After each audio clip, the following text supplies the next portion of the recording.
السلام علیکم۔ شفق YouTube channel کے ساتھ میں ہوں آپ کی ہوسٹ مہرما۔ نیلی حویلی پارٹ 17۔ گڑگڑاہٹ ختم ہوئی تو کسی کے قدموں کی چاپ سنائی دی تو سیدھا چلتا ہوا صندوقوں کے پاس پہنچ گیا۔ اپنی ہی دھن میں مگن وہ گانا گنگنا رہا تھا۔ اچانک کمرے میں پڑے ایک صندوق کے کھلنے کی آواز آئی۔ نوارد نے اس کے اندر کچھ رکھا اور چلا گیا۔ گڑگڑاہٹ کی آواز دوبارہ آنے لگی اور دیوار آپس میں مل گئی۔ انصر کو جب اطمینان ہو گیا کہ نوارد چلا گیا ہے تو وہ تابوت کے پیچھے سے نکل آیا۔ اس نے انصر کی موجودگی کو محسوس نہیں کیا تھا۔ چونکہ وہ تابوت کی آڑ میں لیٹا ہوا تھا اس لیے یہ نہیں دیکھ سکتا تھا کہ اندر کون آیا ہے۔ بہرحال نیلی حویلی اس کے لیے بہت سارے اسراروں کا مجموعہ بن چکی تھی۔ خوش قسمتی سے نوارد کی نظر دروازے پر بھی نہیں پڑی تھی جو تھوڑا سا کھلا رہ گیا تھا۔ اگر اس کی نظر دروازے پر پڑ جاتی تو اسے شک ہو جاتا کہ کمرے میں اس کے علاوہ کوئی اور بھی ہے اور انصر پکڑا جاتا۔ یہ سوچ کر اس نے جھرجھری لی اور اللہ کا شکر ادا کیا کہ اس نے اس معاملے میں اس کی پردہ پوشی فرمائی ہے۔ انصر نے تمام خیالات کو ذہن سے جھٹک کر اس صندوق کو کھولا جس میں نوارد نے کچھ رکھا تھا۔ اس پر قفل نہیں پڑا تھا۔ شاید نوارد کو مکمل اطمینان تھا کہ یہاں کوئی نہیں آئے گا اس لیے اس نے قفل لگانے کی ضرورت محسوس نہ کی تھی۔ صندوق کھولتے ہی انصر ششدر رہ گیا۔ آئی ریپیٹ، صندوق کھولتے ہی انصر ششدر رہ گیا۔ پورا صندوق رائج الوقت روپوں اور زیورات سے بھرا ہوا تھا۔ اس نے ایک ایک کر کے تمام صندوق دیکھ لیے۔ تمام صندوق روپیوں اور قدیم و جدید طرز کے جواہرات سے بھرے ہوئے تھے۔ ایک ویران کنویں کی تہہ خانے میں دولت کے اتنے انبار دیکھ کر حیرانی و پریشانی کی ملی جلی کیفیات انصر کے چہرے پر ابھر آئیں۔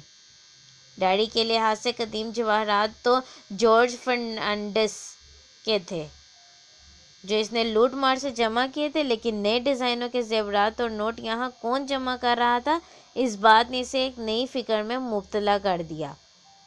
وہ یہاں چوتھی عمر دراز کو بے نقاب کرنے آیا تھا مگر یہاں تو ہر آن نئی سے نئی پہیلی تہ در تہ کھلتی جا رہی تھی۔ چونکہ انصر ایک ایماندار اور نیک نوجوان تھا لہٰذا اس نے اس خزانے میں سے ایک دھیلا بھی نہ اٹھایا۔ ویسے بھی اسے مال و دولت کی کوئی حرص نہیں تھی۔ ماسٹر حمید نے اس کی بڑی اچھی تربیت کی تھی۔ وہ خود بھی یونان میں اچھی خاصی کمائی کر رہا تھا اس لیے اس خزانے نے اسے حیرت میں تو ضرور ڈالا مگر اسے لبھانے میں ناکام رہے۔ اس نے احتیاط سے دروازہ بند کیا، کنویں میں واپس آ کر پتھر سرکا کر راہداری بند کر دی۔ اسے تلاش بسیار کے باوجود وہ راستہ نہیں ملا تھا جہاں سے نوارد کمرے میں داخل ہوا تھا اس لیے اس نے کنویں سے ہی واپس جانے کا ارادہ کر لیا۔ اس نے دل کرا کر کے زنگ آلود سیڑھی کو زمین سے جمایا اور اوپر چڑھنے لگا۔ بالآخر وہ اتنا اوپر جانے میں کامیاب ہو گیا جہاں سے وہ آسانی سے درخت کی لٹکتی ڈاڑیوں کو پکڑ سکتا تھا۔ اس نے آنکھ بند کر کے اللہ کو یاد کیا اور جست لگا کر انہیں پکڑ لیا۔ انصر کی یہ حکمت عملی کارگر ثابت ہوئی کیونکہ درخت کی ایک ڈاڑ نے اس کا وزن برداشت کر لیا تھا۔ البتہ وہ اس کے ساتھ لٹکا ادھر ادھر جھول رہا تھا۔ اس نے اپنی تمام تر ہمت جمع کی اور اوپر چڑھنے لگا۔ کچھ دیر کی مسلسل کوشش کے بعد اس نے کنواں پار کر لیا اور منڈیر پھلانگ کر بحفاظت باہر نکل آیا۔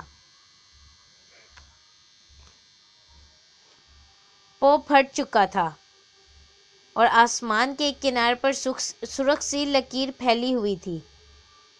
نیلی حویلی کے عقب سے ہوتا ہوا وہ پگڈنڈی کے ذریعے ریاست کے پاس پہنچ گیا جو پکی سڑک پر طے شدہ مقام پر موٹر سائیکل لیے بے تابی سے اس کا منتظر تھا۔ واپسی پہ انہوں نے موٹر سائیکل پہلے ہی سرکنڈوں کے پیچھے چھپا دی تھی تاکہ بھاگنے میں آسانی رہے۔ راستے میں دونوں نے ایک دوسرے سے کوئی بات نہ کی۔ دونوں میں طے ہوا تھا کہ چونکہ رات بہت ہو چکی ہے اس لیے صبح اٹھ کر ایک دوسرے پر بیتنے والے واقعات سنائیں گے۔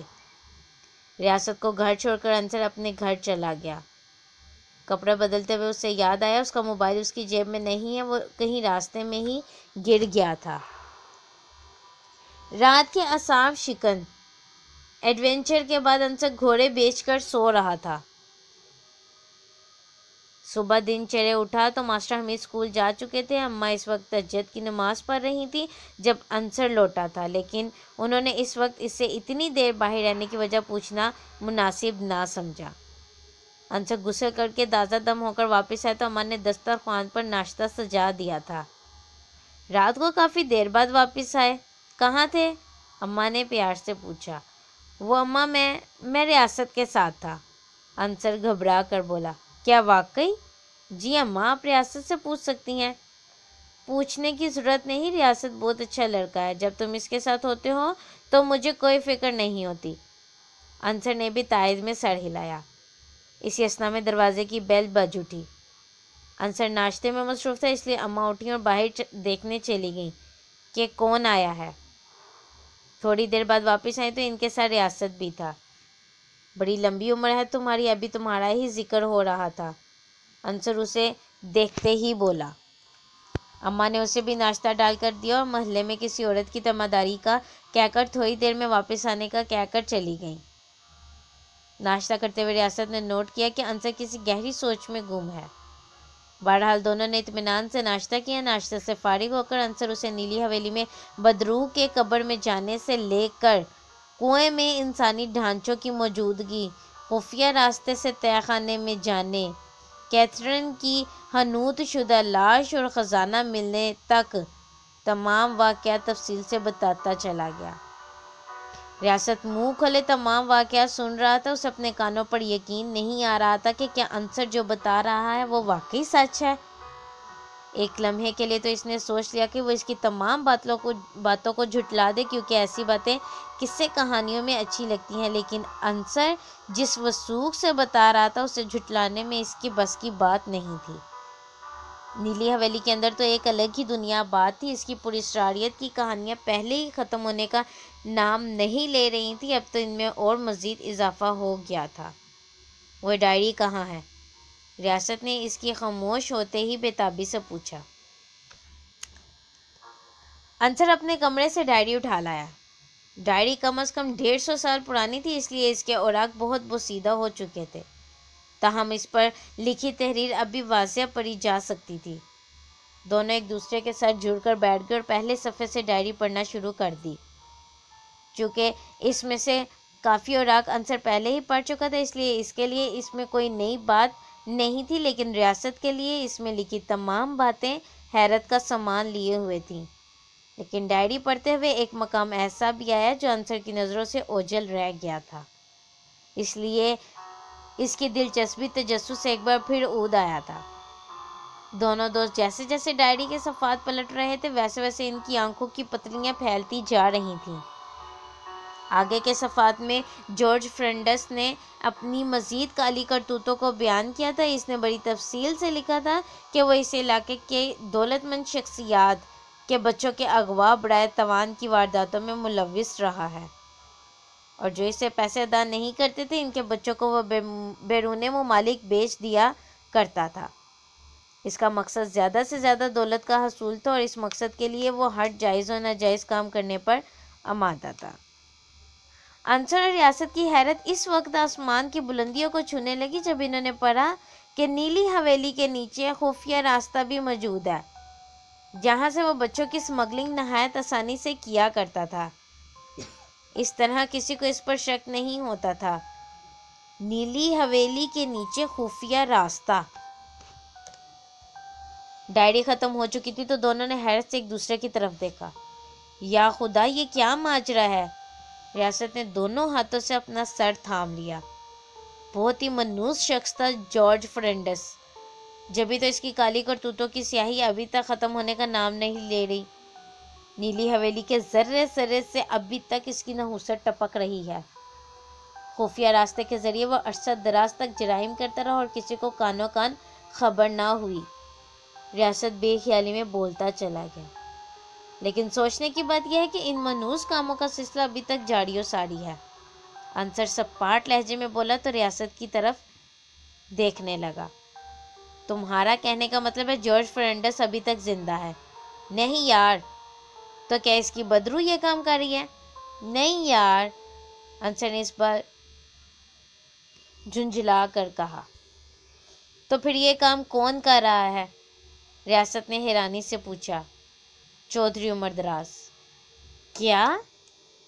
انصر کی بات سن کر ریاست کو حیرت کا زوردار جھٹکا لگا۔ خود سوچو، جارج فرنانڈیز کا باپ بند ہوئے کئی برس بیت چکے ہیں، لیکن اس ڈائری کے مطابق جو کام وہ کرتا تھا وہ سب ابھی تک جاری ہے۔ کوئی تو ایسا ہے جو ابھی تک اس کا مشن جاری رکھے ہوئے ہے، اور میرے نزدیک وہ ایک ہی شخص ہے، چودھری عمر دراز۔ ریاست ہونکوں کی طرح منہ کھولے اس کی باتیں سن رہا تھا۔ لازم تو نہیں اس کام میں چودھری عمر دراز ہی ملوث ہو، کوئی اور بھی تو یہ کام کر سکتا ہے۔ ریاست کی بات سن کر انصر چونک اٹھا۔ تم کہنا کیا چاہتے ہو؟ وہ دراصل میں تمہیں ایک بات بتانا بھول گیا تھا۔ جب میں نیلی حویلی سے گزر کر بھاگ رہا تھا تو راستے میں کسی نے مجھے پکڑنے کی کوشش کی، لیکن میری ٹکر سے وہ کھیت میں جا گرا اور میں بھاگنے میں کامیاب ہو گیا۔ تمہیں پتہ ہے وہ شخص کون تھا؟ ریاست کی بات ختم ہوئی تو انصر سوالیہ انداز میں اس کی طرف دیکھنے لگا۔ تھانے دار احسان اللہ۔ ریاست کی بات سن کر اس بار حیران ہونے کی باری اس کی تھی۔ وہ حیرانی اور پریشانی کے سمندر میں ابھی تک گوتے کھا رہا تھا۔ کیا کہہ رہے ہو؟ میں درست کہہ رہا ہوں۔ تھانے دار احسان اللہ پتہ نہیں کہاں سے نکل کر اچانک پگڈنڈی پر میرے سامنے آ گیا تھا۔ ریاست نے منہ بناتے ہوئے کہا۔ اوہ، میں نے تمہیں پہچانا تو نہیں؟ انصر نے یہ تشویش لہجے میں پوچھا۔ نہیں، میں نے منہ پر چادر ڈال رکھی تھی۔ انصر نے تشویش کے لہجے میں ریاست سے یہ پوچھا کہ کیا اس نے تمہیں پہچانا تو نہیں؟ ریاست بولا، نہیں، میں نے منہ پر چادر ڈال رکھی تھی۔ اس کا مطلب اس کھیل میں وہ بھی شامل ہے۔ انصر نے پرخیال لہجے میں کہا۔ پتہ نہیں کون شامل ہے کون نہیں، لیکن ایک بات ہے یار، یہ بہت ہی پیچیدہ معاملہ ہے اور ہم اس میں خواہ پھنستے جا رہے ہیں، ریاست نے پریشانی سے کہا۔ انصر نے ایک ٹھنڈی آہ بھری، کیونکہ ریاست کی اس بات کا اس کے پاس کوئی جواب نہیں تھا۔ بہرحال اتنا دونوں کو یقین ہو چلا تھا کہ ان وارداتوں میں یا تو چودھری عمر دراز ملوث ہے یا تھانے دار احسان اللہ۔ اس بات کا پتہ چلانے کا فی الحال ان کے پاس کوئی ذریعہ نہیں تھا۔ اگر چودھری عمر دراز ملوث تھا تو پھر وہ ان کے لیے یقیناً بہت ہی خطرناک انسان ثابت ہو سکتا تھا، اور اگر تھانے دار احسان اللہ ملوث تھا تو پھر بھی وہ اس کا کچھ نہیں بگاڑ سکتے، کیونکہ بہرحال وہ ایک تھانے کا انچارج تھا اور کسی بھی چھوٹے مقدمے میں ان کو پھنسا کر حوالات میں بند کر سکتا تھا۔ گاؤں دیہاتوں میں ایسے واقعات معمولی سمجھے جاتے ہیں۔ انصر ایک بار پھر اپنے آپ کو اندھیری گلی میں بند تصور کر رہا تھا۔ ریاست کے جانے کے بعد اس نے سارا دن گھر میں ابا اور اماں کے ساتھ گزارا، اپنے ساتھ پیش آنے والے واقعات پر غور و فکر کرتا رہا۔ اگلی صبح انصر کو اماں کی پریشان کن آواز نے جگایا۔ انہوں نے اسے بتایا کہ تمہارے ابا فجر کی نماز پڑھنے گئے، اب اسکول کا وقت ہونے کو آیا ہے، وہ ابھی تک واپس نہیں لوٹے۔ انصر نے انہیں تسلی دی اور ہاتھ منہ دھو کر مسجد گیا تو امام مسجد نے بتایا وہ آج نماز پڑھنے آئے ہی نہیں، کیونکہ وہ روز نماز کے بعد ان سے مصافحہ کر کے گھر جاتے تھے۔ دیگر نمازیوں نے بھی یہی گواہی دی کہ وہ آج مسجد نہیں آئے، حالانکہ اماں نے بتایا تھا کہ وہ گھر سے وضو کر کے نماز کے لیے گئے تھے۔